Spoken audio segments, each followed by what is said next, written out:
Experiencias y reflexiones docentes. Espacios constructivos. Transformación pedagógica. Creatividad e innovación. DEDUN Radio. Una mirada al mundo de la docencia en la educación superior. DEDUN Radio. Un podcast producido por el Departamento de Docencia Universitaria de la Universidad de Costa Rica. DEDUN Radio. Transformando la docencia universitaria hacia ambientes de aprendizajes innovadores en contextos diversos. Hola, soy Carolina Campos. Gracias por escuchar DEDUN Radio, un podcast del Departamento de Docencia Universitaria de la Universidad de Costa Rica. Hablemos de autonomía universitaria, un tema que no solo atañe a docentes, sino a toda la comunidad universitaria. Es más, atañe a la sociedad costarricense, dado que las universidades públicas administran recursos públicos para la formación de profesionales, la investigación en diversos campos y la acción social, impactando directamente en comunidades de todo el país. Para abordar este tema, tenemos como invitada a Mauritzia D'Antoni, psicóloga y docente jubilada de la Universidad de Costa Rica.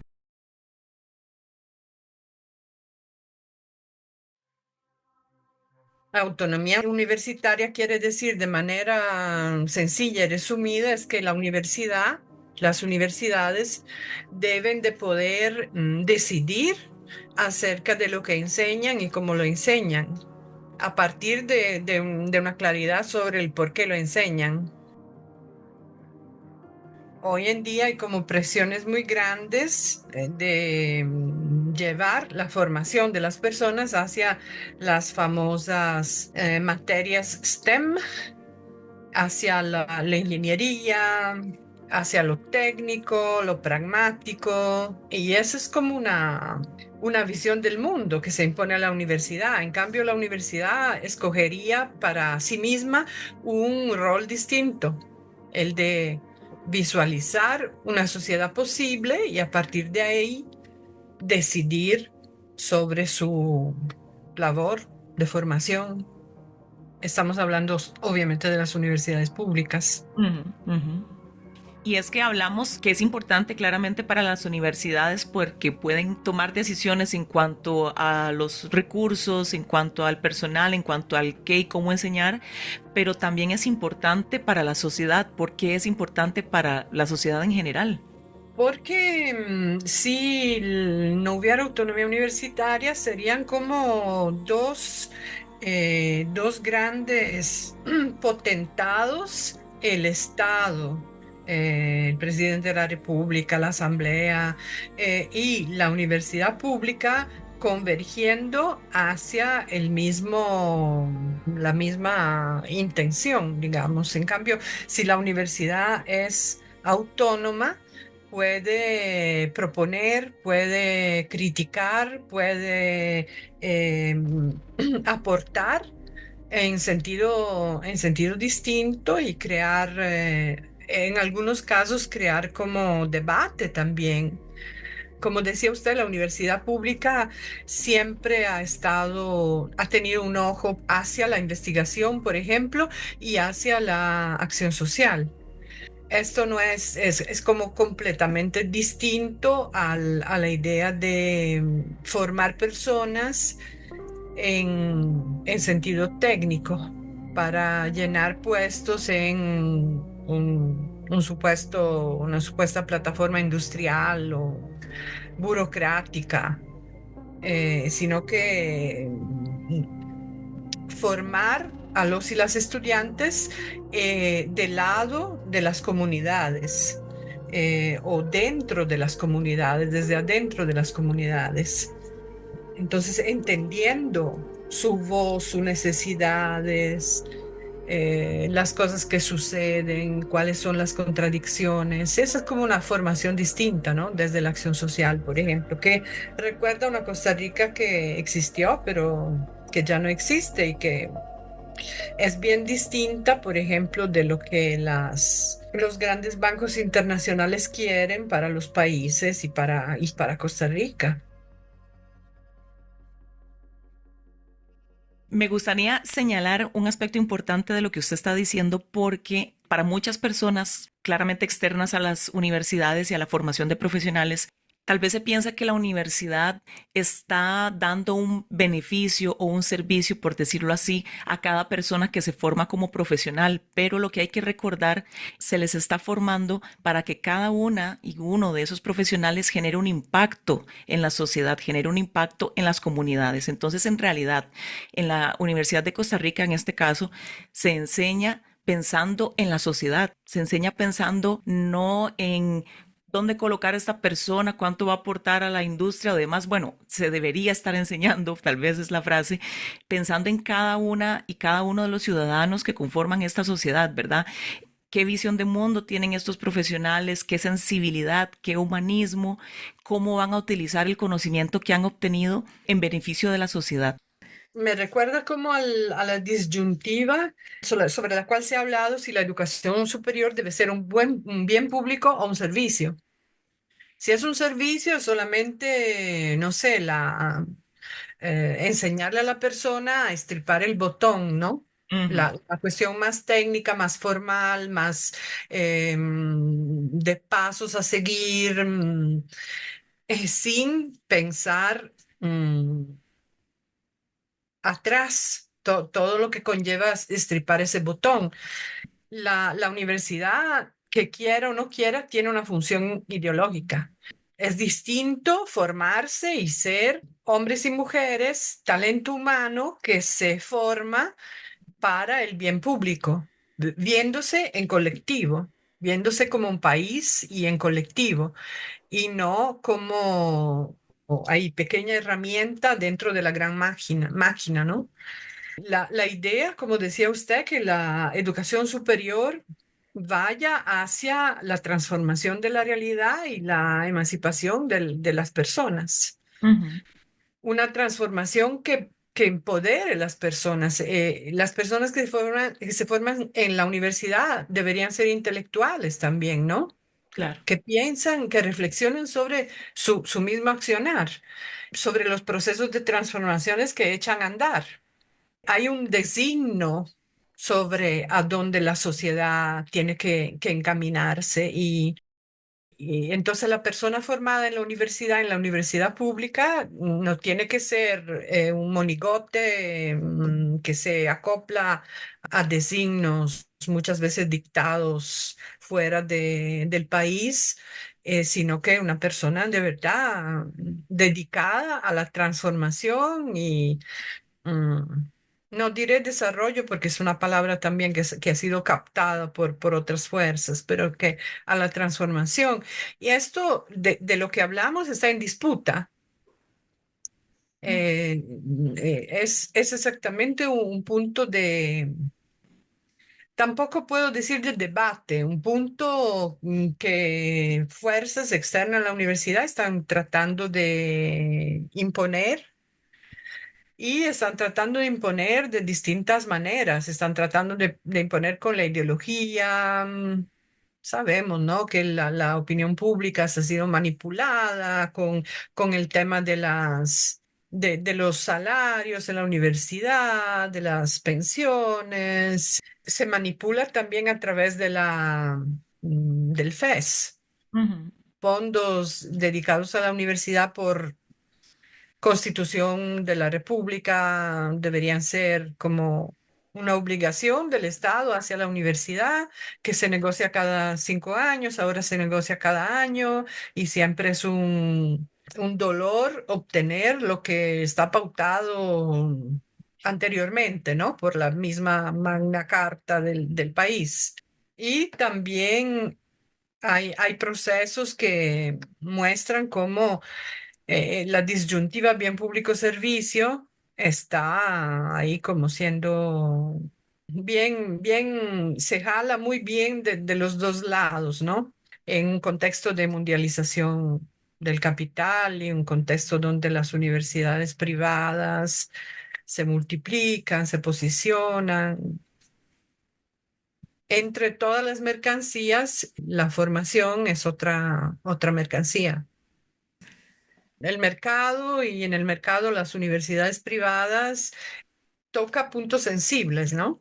Y está este punto sensible de que la persona está como obligada hoy en día a hacer de sí misma una máquina. Tecnología del yo me viene a la mente con Byung-Chul Han, de que uno se pide y se pide y se pide tantísimas cosas y tiene que funcionar bien y tiene que ser una especie de máquina que funciona y entonces, como dice usted, trabajar y estudiar en un momento en que se supone que, según el modelo antiguo, ya tendría que haber terminado la universidad, pero lo dejó por varias razones. Y en cambio, la universidad pública, evidentemente, es una máquina también lenta que tenía en su, en su visión el hecho de que personas buenas que han terminado con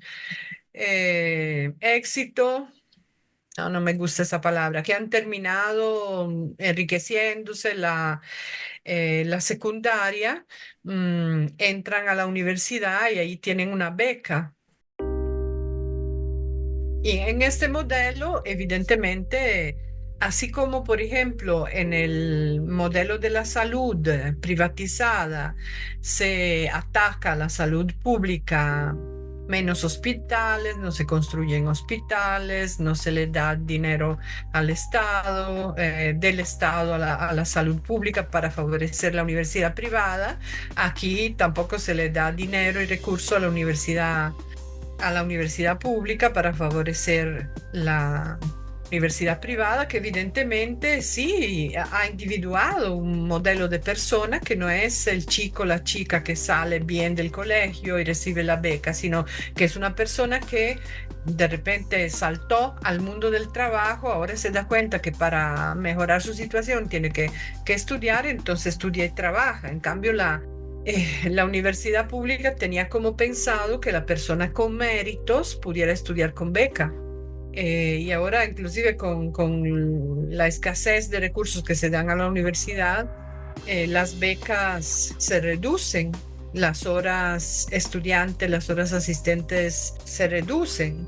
Entonces son como modelos, visiones de personas y la universidad, al menos la Universidad de Costa Rica, no logra, aunque trata de facilitar con condiciones, ¿no?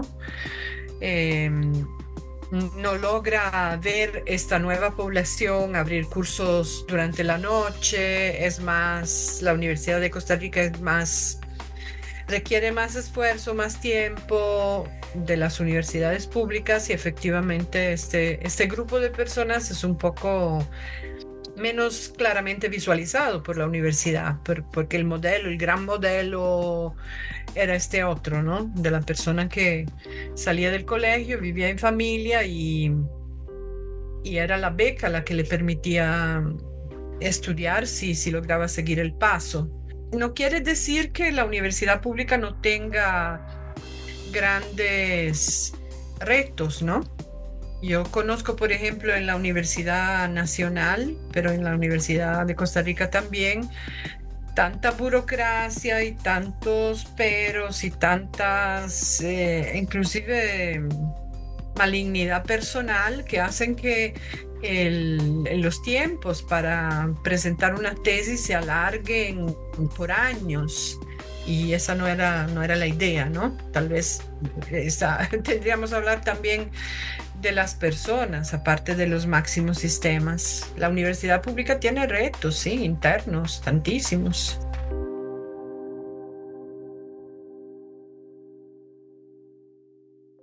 Estás escuchando Dedum Radio. Transformando la docencia universitaria.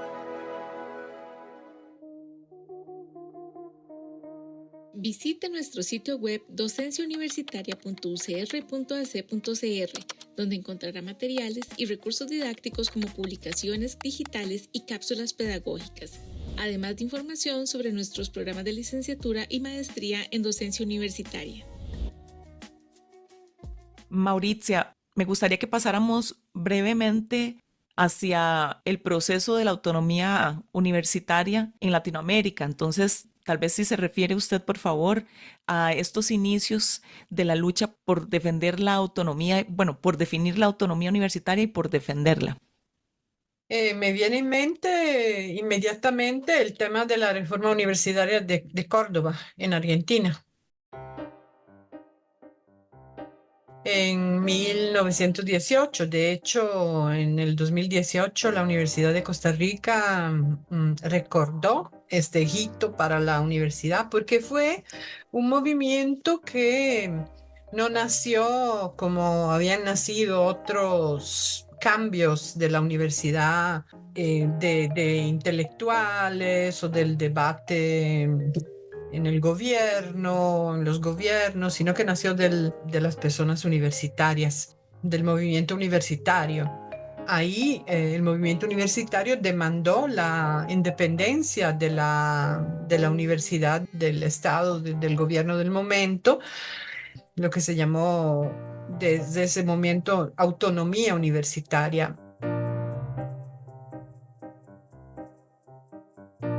Era un movimiento evidentemente de personas que estaban en un estrato social acomodado, se ven bien vestidos y no se ven mujeres, pero eso fue en 1918. En los años siguientes sí se empieza a apreciar la existencia de algunas mujeres también. Sí, quiero decir, no es la universidad que conocemos hoy, ¿no?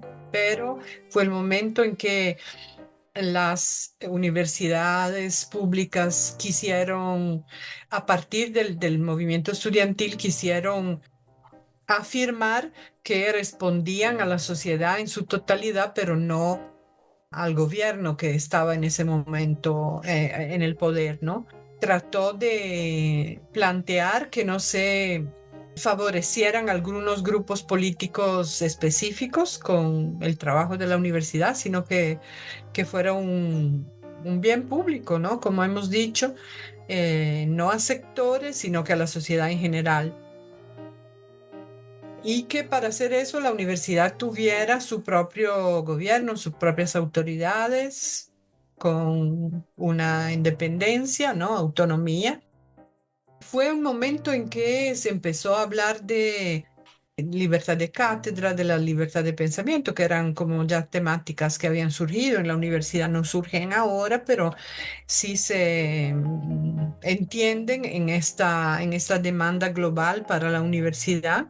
Y fue un levantamiento, así como un movimiento bastante fuerte que quería marcar un momento de mayor conciencia y de compromiso social por parte de la universidad y también atento al tema de las diversidades. Fue como en ese sentido, como pionero.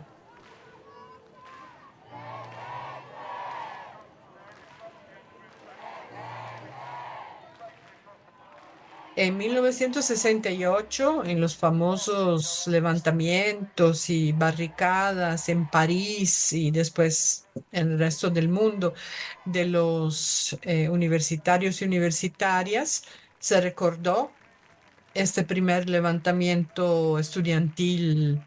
No el primer levantamiento estudiantil, pero el primer levantamiento estudiantil con un fondo tan importante que llevaba consigo una reflexión tan importante sobre la universidad. Quisiera que nos comente por qué se plantea el capitalismo como una amenaza a la autonomía de las universidades. Es obvio que estamos dentro de un sistema de producción capitalista que concibe la educación como una mercancía. Las universidades privadas tienen entre una, ¿no? Para decirlo de la mejor manera, de sus propósitos fundamental, la ganancia. La universidad privada es un negocio que responde a unos clientes que le compran un servicio. La universidad pública se supone, acabamos de mencionar la reforma de Córdoba, se supone que no, se supone que tienen planteada la necesidad de un bien público que reflexiona sobre las necesidades de una sociedad y trata de de responder a estas necesidades o inclusive las impulsa. No sé, hay universidades privadas, en determinados momentos hay universidades privadas que ofrecen en varios campus o varias universidades, ofrecen 1000 veces en Costa Rica, por ejemplo, la misma carrera. En cambio, no sé, por ejemplo, la carrera de farmacia o de trabajo social por mucho tiempo fueron como muy poco ofrecidas por diferentes razones. Digo, la razón de lo privado es se rige por investigaciones de mercado, ¿no? Aquí podemos en este pueblo poner una sede porque probablemente tenemos una serie de personas que podrían estar interesadas en tal cosa. La universidad pública debería hacer algo distinto, deberían inclusive promover lo nuevo, ¿no? Promover lo que tal vez en este momento no se ve por una encuesta de mercado que sea útil, sino que en 5 o en 10 años sí pueda beneficiar el país. Entonces, la universidad, efectivamente, hasta los años 50 ha sido una universidad de élites, ¿no?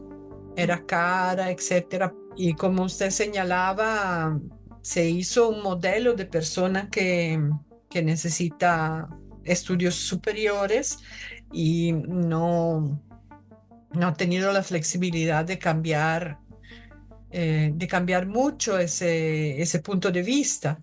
En su fondo, tiene unas políticas económicas y sociales que tienen en vista el bien colectivo y no la mercantilización de una actividad de formación.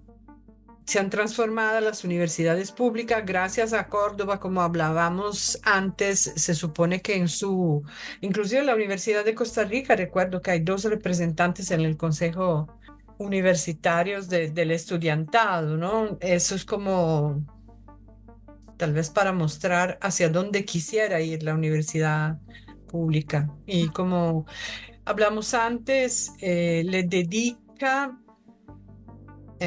dinero, le dedica esfuerzo a la investigación, que era otra temática que la Universidad de Córdoba tenía como importante, porque en las universidades privadas no necesariamente tienen en mente la investigación. Tal vez en algunos casos como la práctica de sus estudiantes de formación, y de ahí puede venir investigación, pero no la investigación como lo hace la Universidad de Costa Rica, por ejemplo, ¿no? Pensando en el Clodomiro Picado, pensando en la NAME, pero pensando también bueno, en otros espacios más desde las ciencias sociales y la acción social. La acción social en la universidad privada es prácticamente nula, ¿no? O se mueve bajo unos principios totalmente distintos de la Universidad de Costa Rica, que hace de de la acción social y la Universidad Nacional también, la universidad pública en general, uno de sus ejes fundamentales, la acción social. No en sentido de que ahí las personas, estudiantes, tienen que hacer práctica de lo que estudian, sino que de un punto de encuentro entre la sociedad y el estudiantado. Entonces, en ese sentido, un poco la universidad pública se mueve en una lógica, porque así fue fundada en los años 40, una lógica distinta de la lógica de mercado. Y de ahí nacen las fricciones, ¿no? Las fricciones de ahora que se manifiestan con el FES o se manifiestan con ingresos de la fuerza pública al campus universitario. Sucedió este año también, en 2025. Son como señales, ¿no? Sí, igual al capitalismo le gustamos o nos necesita para seguirse manteniendo y reproduciendo, nos necesita desatentas, nos necesita un poco en la ignorancia, nos necesita cansadas y cansados para que siempre estemos dispuestos a consumir, a producir más, a trabajar más horas. Y Ujú, con un énfasis técnico-científico, ujú. sin levantar la cabeza para pensar, ¿no? Para pensar, para levantar la voz, para tender la mano a todas las personas y las comunidades a las que, como dije al principio, se está pensando en ellas a la hora de formar profesionales. De Dun Radio. A veces lo que me parece es que muchas de las personas en la sociedad desconocen todo lo que las universidades hacen, todo lo que hacen en favor de las comunidades, toda la inversión que se hace desde lo artístico, como tenemos, por ejemplo, la compañía Danza Universitaria, que ellos constantemente están yendo a todo tipo de comunidades a lo largo y ancho del país, llevando talleres, o sea, no solamente llevando presentaciones artísticas a lugares donde tal vez otros no van a llegar ni tienen los recursos para llegar, sino que también hacen talleres con la comunidad promoviendo, qué sé yo, la salud física, la salud mental, la expresividad, tocando temáticas sobre género, sobre violencia. Y eso es solo un ejemplo, ¿verdad? Eso es solo un ejemplo de una de las agrupaciones en el campo artístico donde se ve reflejado el trabajo de acción social. Hay muchísimas más en el área de la educación, en el área de la sociología, el derecho. Entonces acá yo me pregunto, si las universidades públicas, además de dedicarse a la formación integral de profesionales, llevan a cabo la investigación en diferentes áreas, ¿verdad? No solamente en el área de la ciencia y la tecnología y la acción social, como ya mencionamos, entonces, ¿por qué existen sectores que atacan constantemente el trabajo de las universidades y que desean recortar fondos? ¿Quiénes son o a qué sector representan? Es una pregunta como más grande que yo. Bueno, quería decir anteriormente que usted cita danza universitaria y bueno, casualmente danza universitaria tiene como 30 años de luchar para hacer carrera, para ser un ente formador oficial, ¿no? Oficializado y no lo ha logrado, ¿no? Esto es como para ver que dentro de la universidad también hay contradicciones y luchas. La mercantilización no es solamente de la educación superior, es un modo de producción global. Estamos dentro de un sistema que es más grande de las universidades y más grande de lo que yo con mi formación pueda, así como esclarecer o profundizar.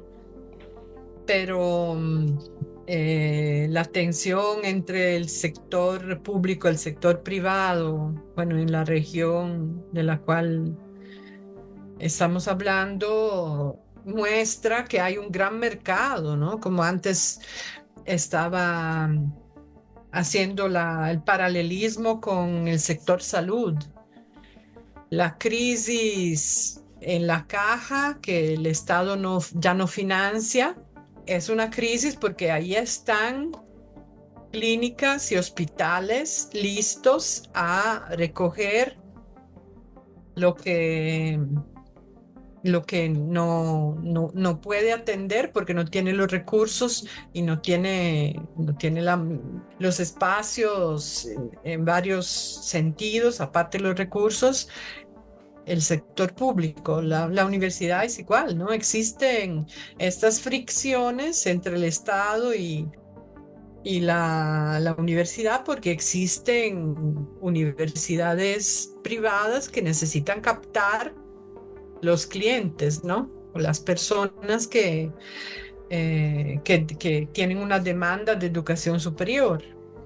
Yo entre los mayores titiriteros vería aquí los grandes bancos internacionales y algunos países, la política de algunos países que tienen el dominio, ¿no? Para nadie es un secreto.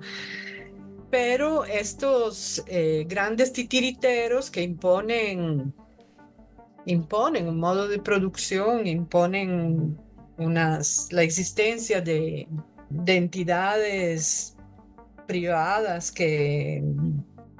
marcan el clima dentro de los países, de países pequeños o inclusive más grandes.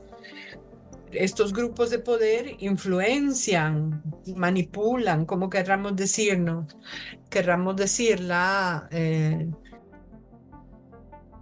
a la población en general, ¿no?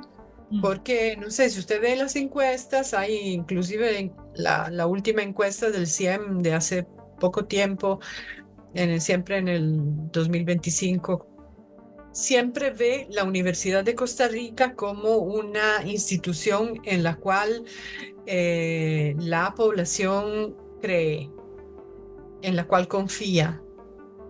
Y sin embargo, es muy fácil para políticos populistas trabajar como la envidia social, ¿no? Curiosamente, las universidades públicas surgen también como para prometer, en algunos casos, proveer eh, como una mejora de las personas, un ascenso en la sociedad de las personas. Pero se trabaja para la envidia, como haciendo públicos, por ejemplo, publicando en el periódico los salarios de las personas en la universidad, o hablando de pensiones de lujo y introduciendo leyes que las cambian, las cortan, las reducen. O sea, aquí habría todo un discurso que hacer porque eh, evidentemente en el mundo en el cual vivimos, una persona que limpia en una oficina no recibe el mismo sueldo del gerente de esa oficina. Yo puedo pensar que es injusto o puedo pensar que un determinado trabajo implica responsabilidades, turnos, inversión en la formación. Es un discurso muy amplio, pero evidentemente una persona que trabaja por muchos años en la universidad y tiene un buen sueldo, un sueldo mayor del que tiene la persona que trabaja privadamente en la soda de ese recinto. Ahí sería un discurso muy largo pensar si esto es justo o no es justo, pero es como una sociedad que de alguna manera las personas que se ensañan en contra de la universidad han aceptado, o sea, estas personas aceptan esta lógica, pero cuando se habla de lo público, en lo público la gente es pagada bien, les dicen que ese dinero lo están pagando ellos con los impuestos. Y entonces se crea todo un caos, toda una contradicción por la cual una institución que es muy querida por la gente, después viene atacada por temas de sueldos y por temas de pensiones, sobre temas sobre los cuales la gente en realidad no tiene claridad.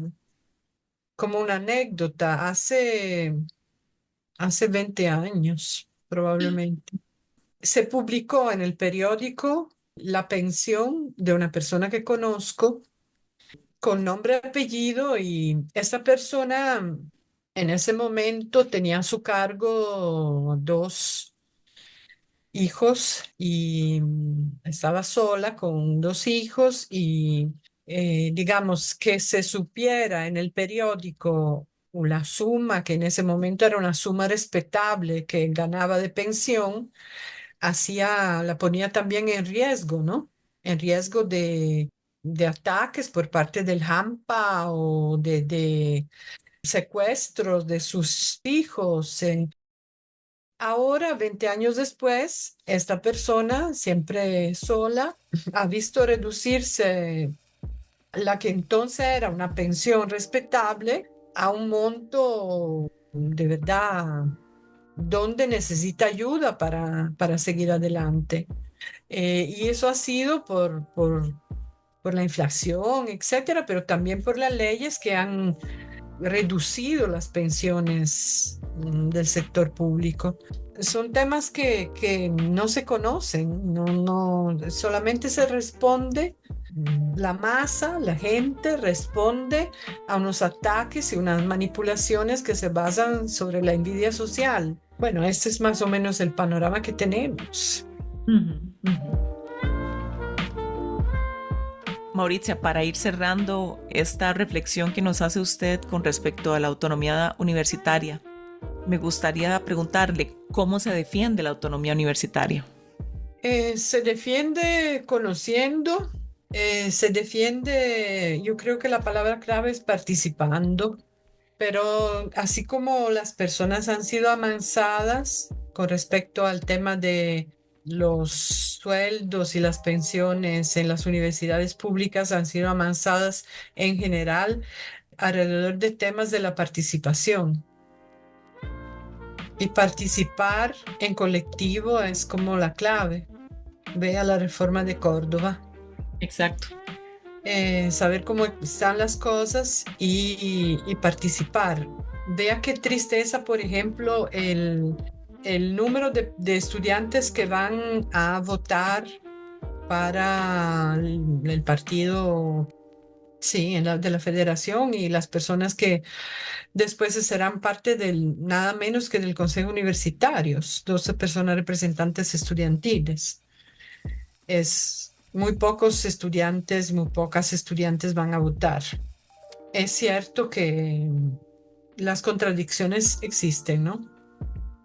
Entonces sí hemos visto casos de corrupción, etcétera, pero la cosa número uno que tendremos que pensar es que no siempre el estudiantado tuvo voz en temas universitarios de la universidad pública, y ahora sí los tiene, y es como sería en nuestras manos o en las manos de las personas estudiantes volver a dar un significado a esos espacios que existen y no sé, echarse a morir porque hubo casos de conducta o de gestión que no nos gusta, etcétera. No hemos mencionado tal vez los años 90 porque con el proceso de Bolonia, que también, como hablamos de la reforma de Córdoba, donde era el estudiantado y era como la base que se estaba levantando para llevar al interés público sus reflexiones sobre lo que la universidad tenía que ser. Como no, en el otro plato de la balanza habría que poner el proceso de Bolonia, que después generó el espacio para los estudios, para la universidad, en los estudios de la universidad en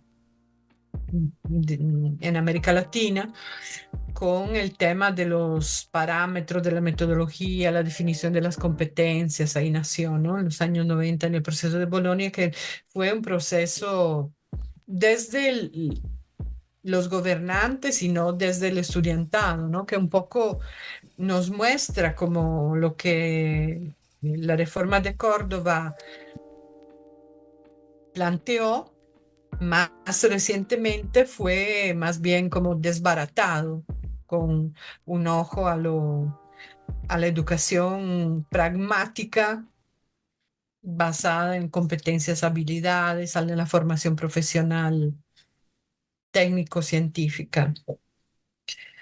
Entonces sí, la pregunta de qué podemos hacer es estar conscientes de que la educación superior es un gran negocio millonario, así como lo es la salud, así como lo son casi todos los niveles y los ámbitos de nuestra vida hoy en día, y que la única manera de responder desde abajo, sin ser el presidente de la República, sin ser quien dirige un banco internacional de grandes préstamos, es uniéndose, participando, estando alerta y haciendo grupo.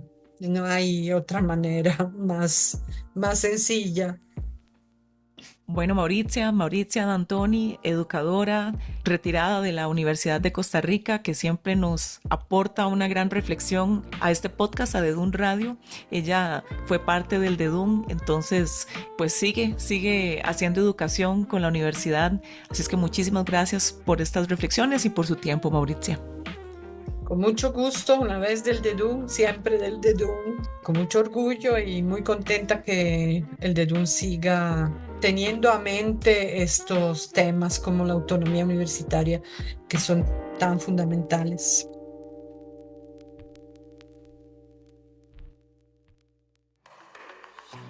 Dedun Radio es una producción del Departamento de Docencia Universitaria de la Universidad de Costa Rica. Suscríbase y síganos en YouTube, Spotify y en docenciauniversitaria.ucr.ac.cr. La información de este podcast corresponde al criterio de las personas entrevistadas. Las opiniones e información que se comparten no reflejan necesariamente la posición del Dedun.